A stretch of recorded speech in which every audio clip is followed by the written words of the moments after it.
Hello BookTube, and welcome back to shelf tour number 34. Yes, it should be 34. If that's not correct, I will correct everything down in the description. This is my sort of ghost stories, witchcraft, supernatural / horror, and I guess you can throw gothic in there as well, sort of collection of 3 shelves, and this is the final shelf 3. And we were doing witchcraft at the end of the last one, and this is sort of the last one here, Witchcraft by Charles Williams, and it's a Meridian book, and it is 1959 paperback. And it says, these pages must stand for what they are, a brief account of the history of Christian times, of that perverted way of the soul which we call magic, or, on a lower level, witchcraft, and with the reaction against it. And that's from the preface. It's in rough shape, but it's the only copy that I have. And here is The Table Rappers, Ronald Purcell. It's a book club associates book, published originally in 1972, and this edition 1973, and it's basically mesmerism. Many people still believe in ghosts, as Dr. Johnson said. All argument is against it, but all belief is for it. The Victorian age was the most haunted of them all. At dark seances, spectres goggled at spirit hands descending from above and fondled spirits who had coyly emerged from cabinets. The efforts of science to explain spiritualism away were coldly ignored. The age of reason had done away with the supernatural. The Victorians wanted it back, and they made certain they got it. So that's about seances and so forth. Victorian times. And here's a Cambridge University monograph, The Magical Imagination, Magic and Modernity in Urban England, 1780 to 1914, Carl Bell. Got this as a remainder. Don't know much about it. It says, the innovative history of popular magical mentalities in 19th century England explores the dynamic ways in which the magical imagination helps people to adjust to urban life. Previous studies of modern popular magical practices and supernatural beliefs have largely neglected the urban experience. Carl Bell, however, shows that the magical imagination was a key cultural resource which granted an empowering sense of plebeian agency in the 19th century urban environment. So there you go. Let's see if I can get these back on the shelf. They're down at the bottom here.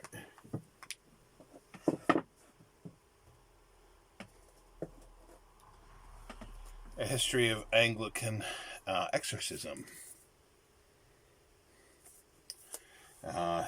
Deliverance and Demonology in Church Ritual by Francis Young. And it is Ivy Taurus, and 2018, and this was another remainder. Exorcism is more widespread in contemporary England than perhaps at any other time in history. The Anglican Church is by no means the main provider of this ritual, which predominantly takes place in independent churches. However, every one of the 42 Church of England dioceses in the country now designates at least one member of its clergy to advise on casting our demons. Such deliverance ministry is in theory made available to all those punished parishioners who desire it. So this is basically a history, though, of exorcism and demonology in the church.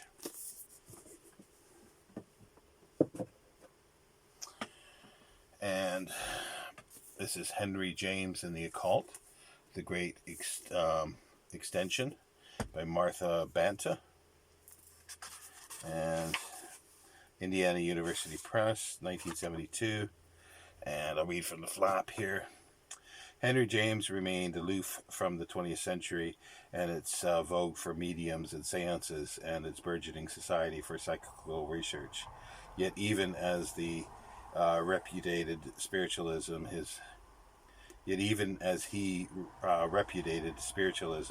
his artist's eye was busy transforming his age's interest in the occult into material for his art. His interest in the psychic dimension of human experience appears and reappears in his work, from early stories to ghostly visitations to the realistic novels of his maturity. An examination of the 40-year span of his writing reveals the great extension by which the shoddy spiritualism of contemporary spiritualism was transformed into infinitely subtle renderings of the human psyche. So there you go. And this, for I guess but lack of better place, but it sort of fits there, the Oxford Book of Creatures, edited by Fleur Attic and Jacqueline Sims. I really like these Oxford books of. This is Oxford University Press, 1995, edited by Fleur Adcock and Jacqueline Sims. And it just goes through creatures and monsters and so forth. Supernatural, so therefore it fits. Now here's a few more of those Penguin editions of that were on horror by the series editor Guillermo del Toro. And this one is American Spiritual Tales, introduced by, obviously, Guillermo del Toro, edited by S.T. Joshi. And again, all black edges. There was only 6, I believe, that were published. This one is 2007. And it's just a collection of horror stories, American horror stories. Or supernatural tales, as they call it here, starting with Washington Irving, Nathaniel Hawthorne, Edgar Allan Poe, Henry James, Clark Ashton Smith. He even has a Stephen King in here, so even modern ones. So there's quite a few of them. And The Thing on the Doorstep, it's H.P. Lovecraft, again from the series. And again, black staining.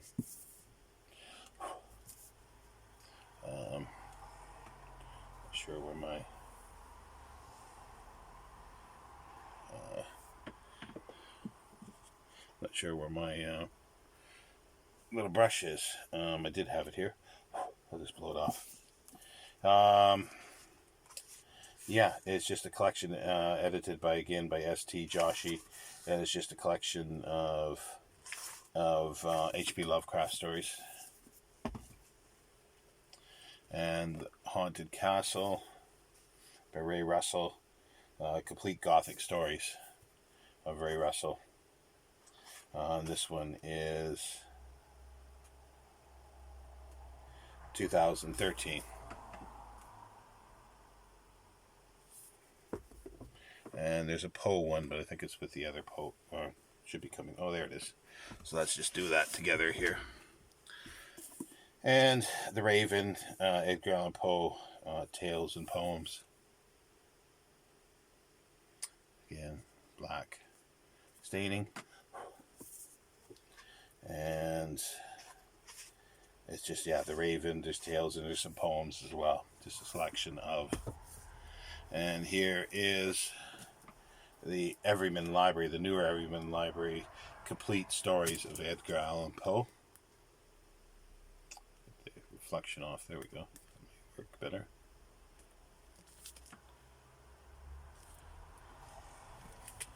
And it weighs in at just under 1,000 pages. It's got Arthur Gordon Pym, I believe, here as well, as far as I know. Or maybe not. No, it doesn't have Arthur. No, it does, yes, sorry. as mixed in there. So it's all his prose. It doesn't have the poems in there. And here we go, the complete fairy tales of Charles Perrault. And again, this is that Oxford University Press, the World Classics series. It's translated with the introductory notes by Christopher Betts. Published 2009 by the Oxford World Classics. And here we go, Arthur Machen. Again, this is the Oxford University Press hardcover versions of the Oxford World Classics. This is 2018. I don't know how many, they haven't continued with these. I think they did maybe approximately 10 or 12 books, including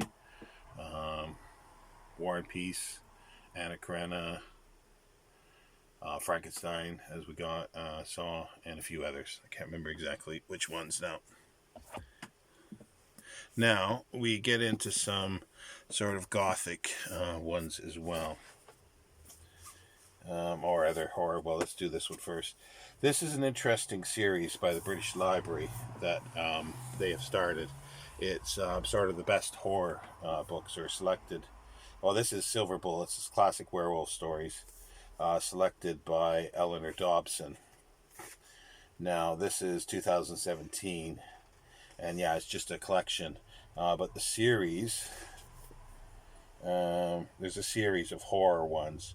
And they've already done about 80 volumes on a crime one. I think they're going to do 100.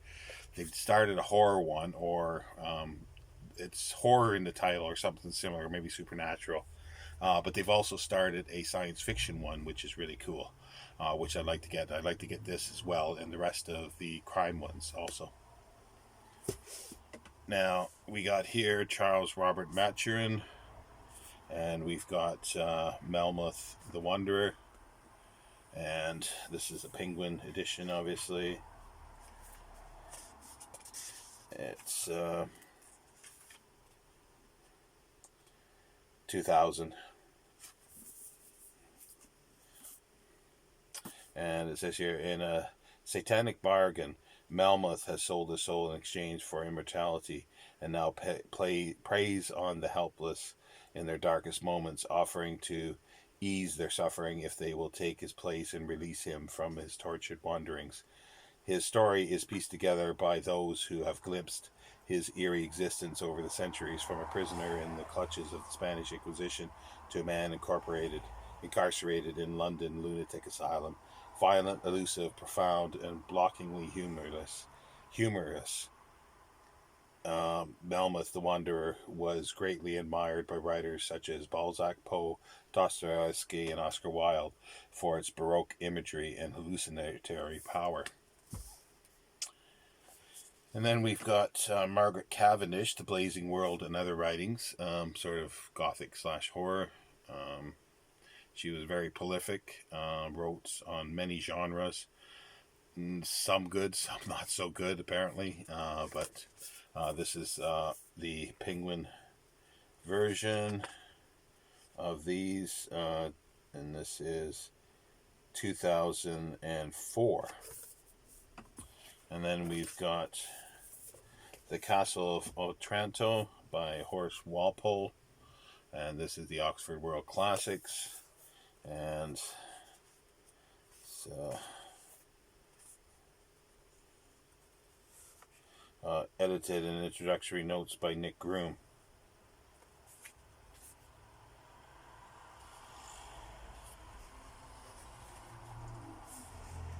And it's actually a signed edition by Nick Groom. And this was published in 2014.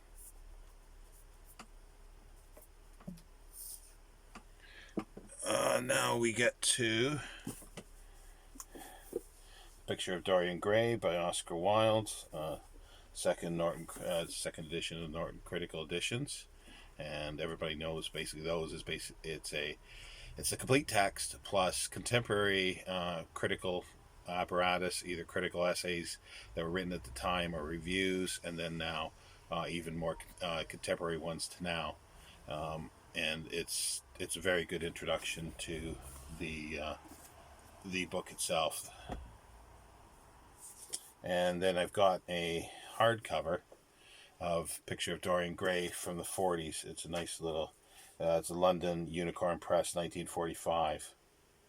And it's a nice little hardcover edition that I picked up. And there's just a few more to go. Here we go. The House of the Wolflings by William Morris. I don't know much about this at all, this specific book. It's Tale of the House of the Wolflings and Other Kindreds of the Mark, written in prose and verse by William Morris. It's 1894, and it's yeah. I don't know much about it, so I haven't looked into it. And here's Detective Mystery Horror, 3rd series, edited by Dorothy L. Sayers. I just have it here because there is some horror stories in here, and it's just a huge collection, published by Victor Gollancz in 1934. It's in rough shape, but it's got some interesting stories in there. And then we've got little Lord Dunsany, 2 bottles of relish. The Little Tales of Smithers and Other Stories. It's a nice cover, and it's published by Collins Crime Club, 2016. And it's a long time since I read Lord Dunsany. I'm assuming I've read some or most of these stories, but it's been 40 years or more. But I picked this up because it was cheap, because I was buying the Collins Crime new series reprints that have beautiful covers like this as well, jackets. But anyway, that ends our shelf tour of ghosts. Ghosts, witchcraft, supernatural, and horror. And I'll see you next time, Book Tube. Bye now.